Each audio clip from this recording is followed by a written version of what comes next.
Shalom, selamat berjumpa kembali dalam doa pagi online. Dimanapun Bapak, Ibu, saudara sekalian berada, mari saya mengajak setiap kita mempersiapkan hati untuk datang kepada Tuhan, mempersembahkan syukur sebagai korban yang mempermuliakan nama Tuhan. Mari siapkan hati kita sama-sama. Ku yakin saat kau berfirman, ku menang saat kau bertindak.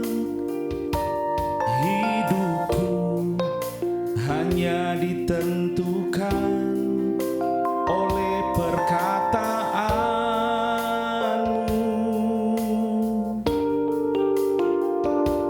Ku aman karena kau menjaga. Ku kuat karena kau menopang. Hidupku hanya ditentukan oleh kuasa-Mu. Bagi Tuhan tak ada yang mustahil. Bagi Tuhan tak ada yang tak mungkin. Mujizatnya disediakan bagiku. Ku diangkat dan dipulihkannya.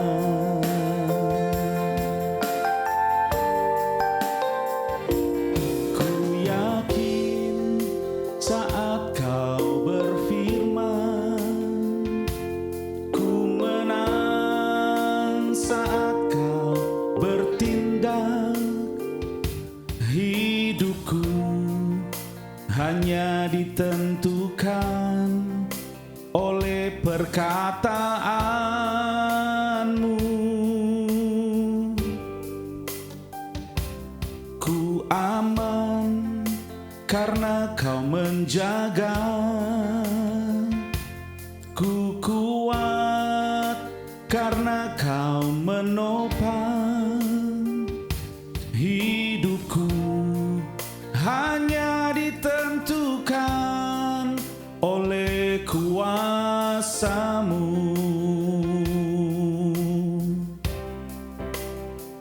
Bagi Tuhan tak ada yang mustahil.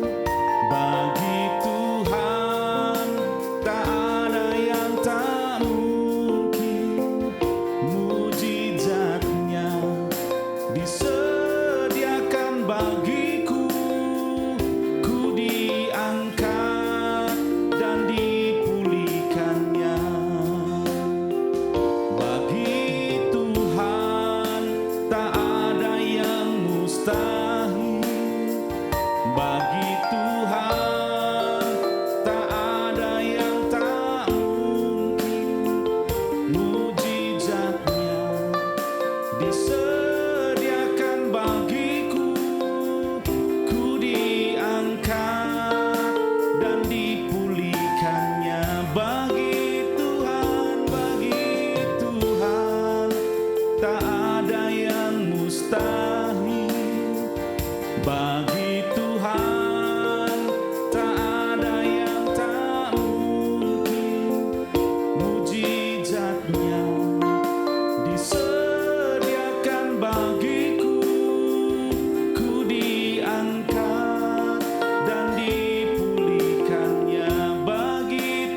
Bapa.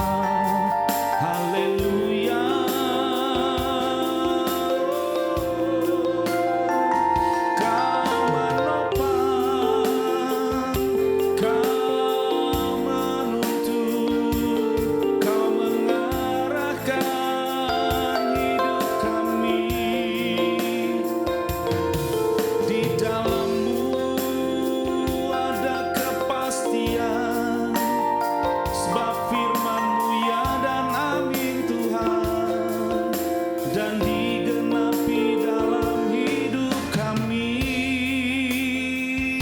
Haleluya. Terima kasih Tuhan, terima kasih. Kami percayakan janji-Mu. Bagi Tuhan tak ada yang mustahil. Bagi Tuhan tak ada yang tak mungkin. Mujizatnya disediakan bagiku. Ku diangkat dan dipulihkannya. Bagi Tuhan tak ada yang mustahil. Bagi Tuhan tak ada yang tak mungkin.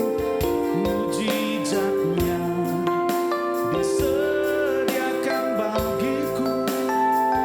Ku diangkat dan dipulihkannya. Mari saya mengajak setiap kita membuka bersama-sama di dalam 1 Samuel. Kita akan baca dari pasalnya yang pertama, 1 Samuel 1. Kita akan baca dari ayat yang pertama ya sampai nanti ayatnya yang ke-18 ya. Tapi saya nggak akan baca semua, nanti kita akan baca secara melompat. Dengan perikopnya adalah lahirnya Samuel. Ada seorang laki-laki dari Ramataim Sofim, dari pegunungan Efraim, namanya Elkana bin Yeroham bin Elihu bin Tohu bin Suk, seorang Efraim. Orang ini mempunyai 2 istri, yang seorang bernama Hana dan yang lain bernama Penina. Penina mempunyai anak tetapi Hana tidak. Perhatikan ayat ketiga. Orang itu dari tahun ke tahun pergi meninggalkan kotanya untuk sujud menyembah dan mempersembahkan korban kepada Tuhan semesta alam di Silo. Di sana yang menjadi imam Tuhan ialah kedua anak Eli, Hofni dan Pinehas. Pada hari Elkana mempersembahkan korban, diberikannya lah kepada Penina istrinya dan kepada semua anak-anaknya laki-laki dan perempuan masing-masing sebagian. Meskipun ia mengasihi Hana, ia memberikan kepada Hana hanya 1 bagian, sebab Tuhan telah menutup kandungannya. Saudara, kita di sini memperhatikan ada seorang laki-laki ya yang memiliki 2 istri. Ya, laki-laki itu namanya Elkana. Dia memiliki 2 istri, yaitu Penina dan Hana. Tadi kita baca sekilas bahwa Penina mempunyai beberapa anak, sedangkan Hana tidak mempunyai anak. Dan di sini dikatakan di ayatnya yang kelima, sebab Tuhan telah menutup kandungannya, saudara. Artinya dalam bahasa yang lain, Hana dikatakan mandul, tidak bisa mempunyai anak karena Tuhan sudah menutup kandungannya. Coba kita lihat ayat yang ke-6. Tetapi madunya selalu menyakiti hatinya supaya ia gusar karena Tuhan telah menutup kandungannya. Demikianlah terjadi dari tahun ke tahun. Setiap kali Hana pergi ke rumah Tuhan, Penina menyakiti hati Hana sehingga ia menangis dan tidak mau makan. Dan kejadian ini bukan hanya berjalan sehari, 2 hari, 3 hari, seminggu, sebulan, ya setahun. Tapi di sini dikatakan dari tahun ke tahun. Artinya setiap tahun itu terulang terus apa yang terjadi kepada Hana. Ya, Penina memperlakukan Hana tidak baik, ya bahkan seringkali menyakiti akan hati Hana. Lalu Elkana suaminya berkata kepadanya, Hana, mengapa engkau menangis dan mengapa engkau tidak mau makan? Mengapa hatimu sedih? Bukankah aku lebih berharga bagimu dari 10 anak laki-laki? Pada suatu kali setelah mereka habis makan dan minum di Silo, berdirilah Hana sedang Imam Eli duduk di kursi dekat tiang pintu suci Tuhan, dan dengan hati pedih ia berdoa kepada Tuhan sambil menangis terseduh-seduh. Lanjut ya saudara. Kemudian bernasarlah ia, katanya, Tuhan semesta alam, jika sungguh-sungguh engkau memperhatikan sengsara hambamu ini dan mengingat kepadaku, dan tidak melupakan hambamu ini tetapi memberikan kepada hambamu ini seorang anak laki-laki, maka aku akan memberikan dia kepada Tuhan untuk seumur hidupnya, dan pisau cukur tidak akan menyentuh kepalanya. Ketika perempuan itu terus-menerus berdoa di hadapan Tuhan, maka Eli mengamat-amati mulut perempuan itu. Dan karena Hana berkata-kata dalam hatinya dan hanya bibirnya saja bergerak-gerak, tetapi suaranya tidak kedengaran, maka Eli menyangka perempuan itu mabuk. Lalu kata Eli kepadanya, berapa lama lagi engkau berlaku sebagai orang mabuk? Lepaskanlah dirimu daripada mabukmu.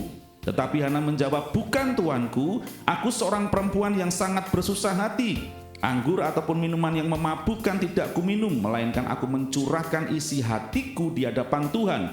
Janganlah anggap hambamu ini seorang perempuan dursila, sebab karena besar cemas dan sakit hati aku berbicara demikian lama. Jawab Eli, pergilah dengan selamat dan Allah Israel akan memberikan kepadamu apa yang engkau minta daripadanya. Sudah itu berkatalah perempuan itu, biarlah hambamu ini mendapat belas kasihan daripadamu. Lalu keluarlah perempuan itu, lalu ia mau makan dan mukanya tidak muram lagi. Saudara, dikisahkan Hana walaupun hatinya seringkali disakiti oleh Penina, dan itu kejadian bertahun-tahun, tetapi yang luar biasa apa yang dilakukan oleh Hana, dia tetap datang untuk berdoa kepada Tuhan. Dan kita bisa belajar di sini bahwa pengharapan daripada Hana kepada Tuhan untuk mendapatkan seorang anak laki-laki itu tidak pernah pupus dalam hatinya. Ada kerinduan yang besar yang dia lakukan dari tahun ke tahun dan berdoa kepada Tuhan. Sampai suatu kali ketika dia berdoa, Imam Eli melihat, bahkan dia dikatakan oleh Imam Eli bahwa engkau seperti orang mabuk. Lalu Hana ngomong sama Imam Eli, dia enggak mabuk, tetapi apa? Dia sedang berdoa dan mencurahkan isi hatinya kepada Tuhan. Mencurahkan bagaimana kerinduannya dia untuk memperoleh seorang anak. Bahkan suatu ketika dia bernasar kepada Tuhan, Tuhan, kalau engkau memberikan aku seorang anak laki-laki, maka aku akan menyerahkan anak ini kepada Tuhan.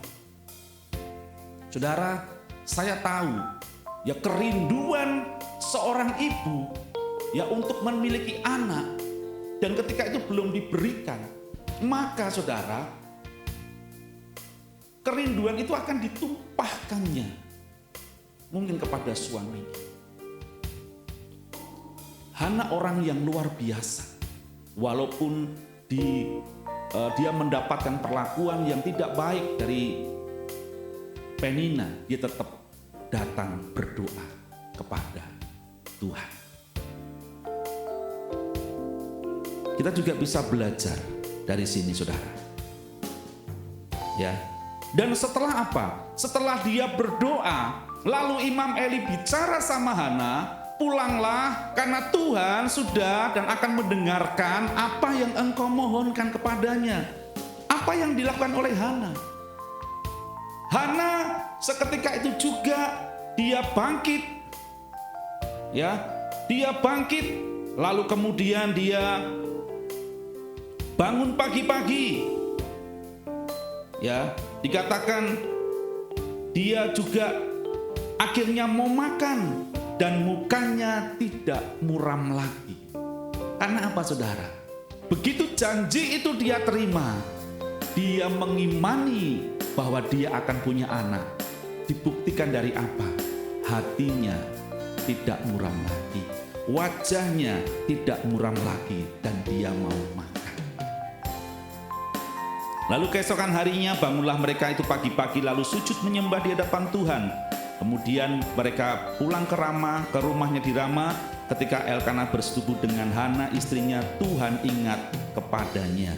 Maka setahun kemudian mengandunglah Hana dan melahirkan seorang anak laki-laki. Ia menamai anak itu Samuel, sebab katanya, aku telah memintanya daripada Tuhan. Saudara, kita bisa belajar bagaimana mujizat itu terjadi. Yang pertama, berdoa kepada Tuhan dengan tidak jemu-jemu. Walaupun doamu belum dijawab, tetaplah berdoa, tetaplah datang kepada Tuhan, tetaplah menyembah Tuhan, tetaplah membangun sebuah hubungan dengan Tuhan melalui doa. Ketika itu engkau lakukan, kau pasti akan menerima janji Tuhan. Dan ketika janji itu sudah engkau terima, percayalah. Seperti Hana, percaya akan janji Tuhan. Maka dikatakan setahun kemudian, sejak dari peristiwa itu, ketika janji itu diberikan, setelah sekian lama, sekian tahun dia berdoa, dia akhirnya menerima anak dan dia beri nama Samuel. Sebab dikatakan, aku telah memintanya kepada Tuhan. Mari saudara, hari ini, apa yang engkau butuhkan dalam hidupmu? Apa yang engkau rindukan? Apa yang sudah engkau doakan bertahun-tahun dan mungkin hari ini belum terjawab, belum digenapi? Tetaplah berdoa. Saya percaya saudara, janji Tuhan itu ya dan amin. Dan ketika engkau sudah menerima janji Tuhan itu, tangkap janji itu, imani janji itu, dan bersyukurlah akan apa yang sudah Tuhan berikan walaupun engkau belum melihatnya. Saya percaya firman yang datang kepada kita tidak akan pernah kembali dengan sia-sia. Untuk itu mari belajarlah dari Hana. Dalam segala kondisi yang tidak baik, dia tetap menyembah Tuhan. Dia tetap berdoa kepada Tuhan. Untuk itu mari datang sama Tuhan setiap hari. Bangun kehidupan doa. Maka mujizat akan terjadi dalam hidupmu. Bagi Tuhan tak ada yang mustahil. Bagi Tuhan tak ada yang tak mungkin. Mujizatnya disediakan bagiku. Ku diangkat dan dipulihkannya.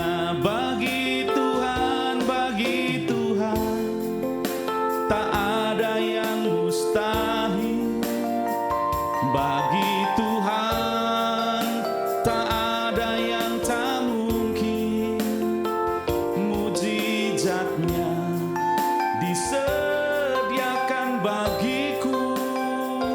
Ku diangkat dan dipulihkannya. Saya rindu berdoa buat setiap kita dimanapun kau berada. Mari angkat tanganmu tinggi-tinggi di hadapan Tuhan. Bapa, terima kasih buat firman-Mu. Engkau melihat tangan-tangan daripada saudara hamba-Mu dimanapun mereka berada, yang hari ini rindu dan membutuhkan mujizat Tuhan. Tuhan, hamba berdoa di dalam nama Tuhan Yesus, Engkau akan mendengar setiap doa mereka, Engkau akan mendengar setiap kerinduan mereka, dan Tuhan terus Tuhan limpahkan atas setiap mereka kasih karunia-Mu untuk setiap mereka boleh menerimakan mujizat Tuhan. Hamba berdoa yang sakit saat ini, kesembuhan sudah terjadi. Yang membutuhkan pekerjaan, Tuhan tolong dan membukakan jalan dalam pekerjaan mereka. Yang membutuhkan terobosan, pemulihan keluarga, Tuhan mencurahkan anggur yang baru dalam kehidupan rumah tangga mereka. Sehingga pemulihan hubungan keluarga, suami, istri, anak, itu dapat terjadi dan keluarga-keluarga semakin dipulihkan di dalam Tuhan. Ini juga berdoa Tuhan bagi setiap anak-anak-Mu yang mungkin hari-hari mengalami kesusahan. Tuhan tolong mereka. yang membutuhkan segala sesuatu, Tuhan yang mencukupkan, sebab Engkau Allah Jehovah Jireh, Allah yang mencukupkan menurut kemuliaan dan kuasa-Mu. Terima kasih Bapa di surga, akhirnya hamba-Mu mau serahkan sepenuhnya kehidupan daripada setiap kami hari ini ke dalam tangan kuat kuasa Tuhan. Dan kami percaya Tuhan, hari inilah hari yang luar biasa, hari di mana berkat penyertaan Tuhan dilimpahkan atas setiap kami. Dan hari ini adalah hari yang penuh dengan kemenangan Tuhan, sebab Tuhan ada dan berjalan bersama dengan kami, memberkati kehidupan kami. Terima kasih Bapa di surga, terpujilah nama-Mu kekal selamanya. Di dalam nama Tuhan Yesus Kristus kami berdoa dan mengucap syukur. Haleluya. Amin.